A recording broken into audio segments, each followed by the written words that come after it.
अगर आप चाहते हैं बीके अमरीश म्यूजिक का वीडियो सबसे पहले देखने व सुनने को मिले तो हमारे चैनल को सब्सक्राइब करें, लाइक करें, शेयर करें, कमेंट करें। धन्यवाद। भाव है जुआखोरी और शराबखोरी में। शराबखोरी में आपने भी देखा होगा, हमने भी देखा है, बड़े बड़े नवाबों की नवाबी चली गई, जमींदारों का जमींदारी चली गई, राजाओं की राजशाही, सब कुछ चला गया है। जमीन जायदाद बिक जाती है, कुछ बचता नहीं है, सब कुछ बर्बाद हो जाता है, मिट जाता है। इसमें एक शराब अकेली हजार बुराइयों की जड़ है, ध्यान रखना। हमारे एक रिश्तेदार थे, वो कहा करते थे कि अगर तुम्हारे कोई से झगड़ा हो तो उसे मुकदमा न लड़ो, तुम्हारा पैसा बर्बाद हो, और अगर उसका कत्ल भी मत करो, लड़ाई झगड़ा भी मत करो, काहे को अपने आप को नुकसान में डालोगे। जानते हो क्या करो? वो कहते थे एक काम करो, ओके घर के पाछे 10-5 हजार रुपया खर्च कर डालो, ओके एक लड़का कौनो पहले थोड़ा थोड़ा अपने पैसा से ओका पियावे सिखो। अरे यार चलो साथ ले जाओ, अपन थोड़ा पैसा खर्च करके उनका थोड़े दिन पियाओ अपने पैसा से, और उसके बाद अपने घरे बैठ के देखो ताल ठोको उनके घर की बर्बादी की तमाशा। तुमको कुछ नहीं करना है, जब उसको दारू की लत लग जाएगी तो खुद ही मिटा करके घर को रख देगा, है? तो अपने घर से देखते रहना बैठ करके। तो एक शराब अकेली हजार बुराइयों की जड़ है, ध्यान रखना। इसमें कलयुग का वास बताया गया। वैश्यावृत्ति में अभी कल आपने धुंधकारी की कथा सुनी है कि क्या दुर्गति होगी, और हिंसा मार काट जहां होती है, जहां पर पशुओं से लेकर के और मनुष्यों तक जितने लोग मारे जाते हैं, जहां तलवारें चलती हैं, जहां गर्दनें कटती हैं, जहां हिंसा का निवास है, वहां पर कलयुग का प्रभाव है। और ये 5वां स्थान दिया स्वर्ण, सोने में स्थान दिया। सोने में भी कलयुग का निवास है। सोना ज्यादा हो जाए तो दिक्कत खड़ी हो जाएगी, ज्यादा हो जाए तो आप पैसा कहाँ रखेंगे, क्या करेंगे, आफत आ जाएगी, है? पता नहीं कब नोटबंदी आ जाए। ज्यादा धन है कहाँ ले जी, कहाँ बहाई, क्या करें इसको? तो नदी में फेंकोगे, रास्ते पर डालोगे, क्या करोगे साहब? चोर डकैत पता नहीं क्या क्या सब जुटेंगे। तो इसलिए ज्यादा सोना भी खतरनाक है। और सोना 2 तरह का होता है, ध्यान दीजिएगा।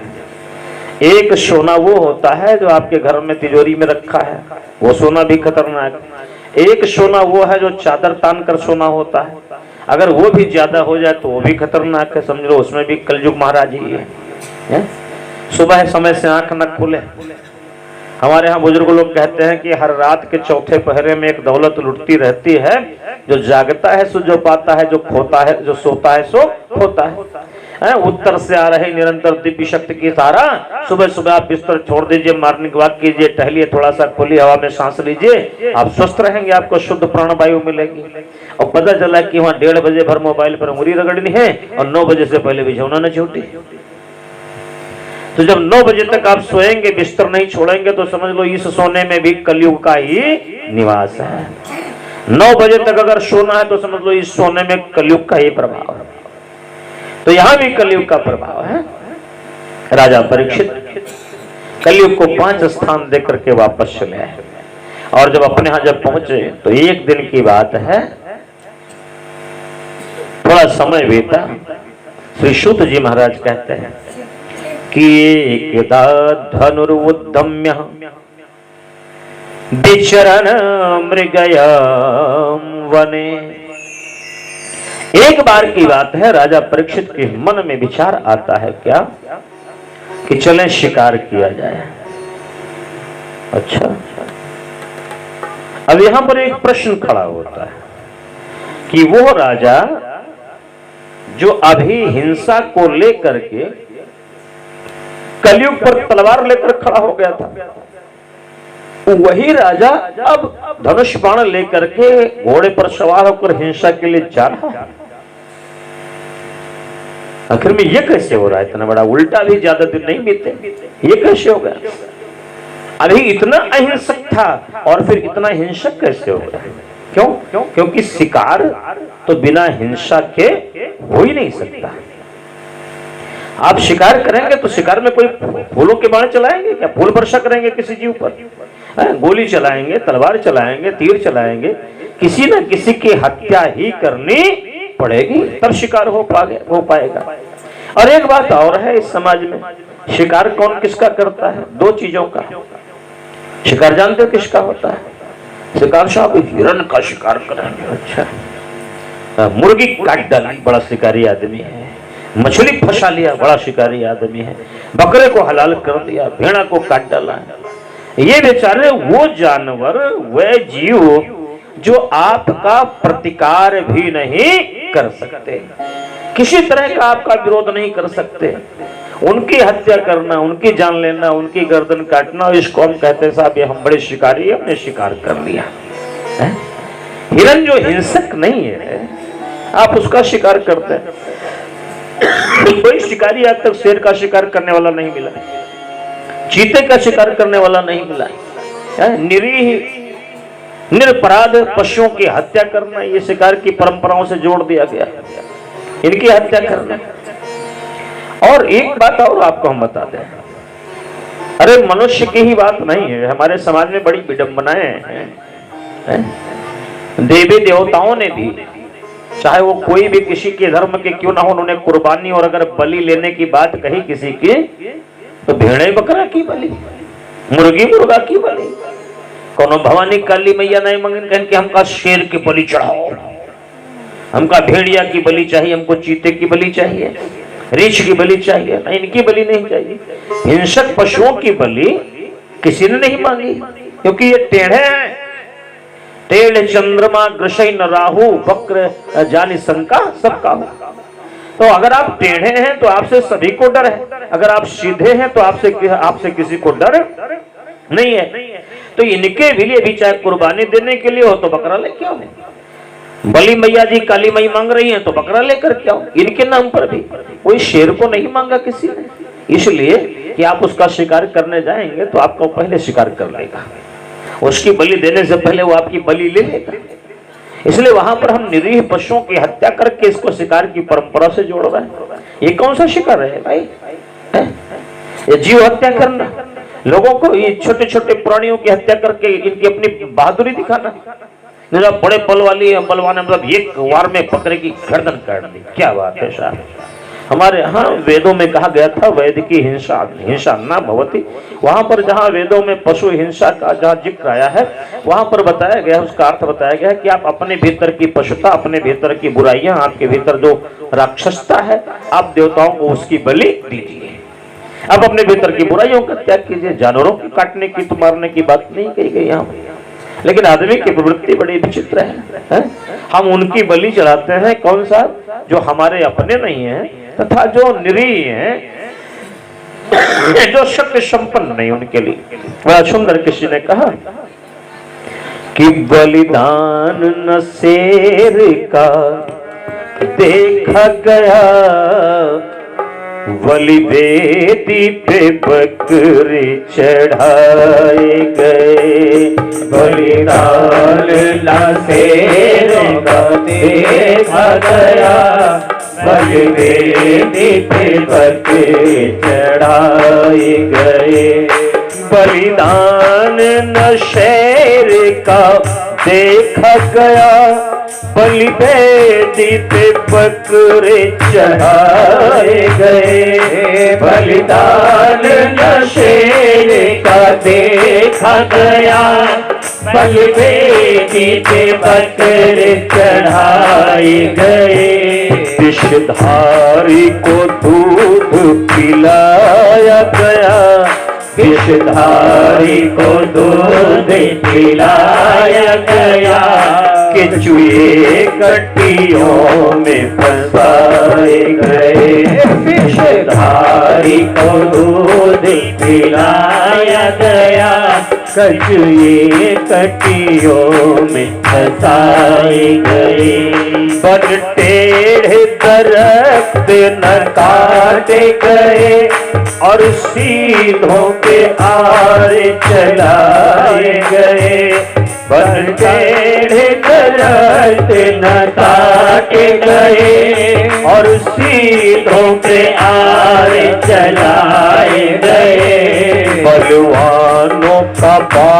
न बांका हुआ, बलवानों का बाल न बांका हुआ, निर्बल ही बेचारे सताए गए। बलवानों का बाल न बांका हुआ, निर्बल ही बेचारे सताए गए। बलवानों का बाल न बांका हुआ, निर्बल ही बेचारे सताए गए। बलवानों का बाल न बांका हुआ, निर्बल ही बेचारे सताए गए। मेरे मित्रों, में निवेदन कर रहा था कि हिंसा निरीह निरपराध ऐसे जीवों की जाती है। आज राजा परीक्षित के भीतर एक भाव कैसे आया हिंसा के कि हम चले शिकार करने के लिए। इसके पीछे एक कथा आती है, भागवत में तो नहीं लेकिन मैंने अन्यत्र सुना है। वो कथा यह है कि जब भगवान श्री कृष्ण की प्रेरणा से महाबली भीमसेन ने मगध नरेश जरासंध का वध किया, वहां पर हजारों कैदी राजाओं को वहां से मुक्ति दिलाई, और तब उस जरासंध का जो मुकुट था, जो बड़ा ही कीमती था, उसको ला करके वहां से और हस्तिनापुर के संग्रहालय में रख दिया। धर्मराज युधिष्ठिर ने कहा कि ध्यान रखना, इस मुकुट को हमारे खानदान में कोई अपने सिर पर न धारण करे, क्योंकि ये राक्षस का मुकुट है और कई बार संसर्ग दोष के नाते वस्तुओं में भी व्यक्ति के संस्कार समाहित हो जाते हैं। वस्तुओं में भी संस्कार चले जाते हैं। इसलिए हमारे यहाँ जब कहीं मकान बनवाना होता है, कोई आदमी नई जमीन खरीदता है तो उसकी शुद्धि करता है, पहले भूमि पूजन करवा लो भाई, तब वहां पर मकान बनवाना। आप कोई गाड़ी लेकर के आते हैं तो कहते हैं वाहन पूजन करवा लीजिए, संसाधन इसका पूजन करवा लीजिए। क्यों? मंत्रों के माध्यम से, एक औपचारिक प्रक्रिया के माध्यम से हम प्रयास करते हैं उसमें के भीतर के दोष निकल जाएं और उसमें श्रेष्ठ संस्कारों की प्रतिष्ठापना की जा सके, ये प्रयास किया जाता है। अच्छे संस्कार प्रतिष्ठित किए जाए उसमें, तो वस्तुओं में भी संस्कारक दोष से संस्कार चले जाते हैं। उसको रख दिया गया। एक दिन महाराजा परीक्षित ने अपना संग्रहालय खुलवाया हस्तिनापुर का, तो उसमें देखा ये बड़ा बेशकीमती मुकुट रखा हुआ। उस मुकुट को बाहर निकलवाया, उसे जब धुलवाया, साफ करवाया, तो देखा कि ऐसा मुकुट तो हमारे यहाँ किसी के पास नहीं था। इतना बड़ा कीमती, इतना बड़ा बेहतरीन मुकुट। उसको सोचा कि एक बार सिर पर धारण करके देखते हैं। कलयुग को तो स्थान सोने में बहुत पहले दिया था ना राजा परीक्षित ने, तो उसी समय वो राजा के मुकुट पर चढ़ बैठता, लेकिन तब नहीं चढ़ पाया क्योंकि वो मुकुट राजा परीक्षित का था। उस मुकुट के साथ में उनके धार्मिकता के संस्कार सम्मिलित थे, इसलिए वहां सजातीयता नहीं थी, वहां विजातीय तत्व था वहां पर। अब जब जरासंध का मुकुट जब सिर पर धारण किया राजा परीक्षित ने, तो वहां कलयुग को अधर्म के संस्कार दिखाई दिए, राक्षसता के संस्कार दिखाई दिए। अब उनके नाते वहां पर कलयुग को बैठने का अवसर मिल गया। अब उस समय में अब वो विचारधारा प्रवेश कर गई राक्षसता की। अब जब ये विचारधारा प्रवेश कर गई, तो अब राजा परीक्षित ने धनुष उठाया, तीर उठाया। अब कहां चलते हैं साहब? वेगदा धनुर्धम्य विचरण मृगयाम। अच्छा, अब चलो शिकार खेला जाए। और शिकार खेलने के लिए जब घोड़े पर बैठ करके आए, तो कहते हैं कि उनको जब प्यास लगी तो महर्षि शमीक के आश्रम में पहुंचे। महर्षि शमीक के आश्रम में जब पहुंचे, जब वहां पहुंचते हैं तो महर्षि शमीक ध्यान में बैठे हुए हैं। वो ध्यान में बैठे हैं तो घोड़े पर बैठे बैठे उनको आदेश देते हैं। देखिए, यहीं से परिवर्तन शुरू होता है।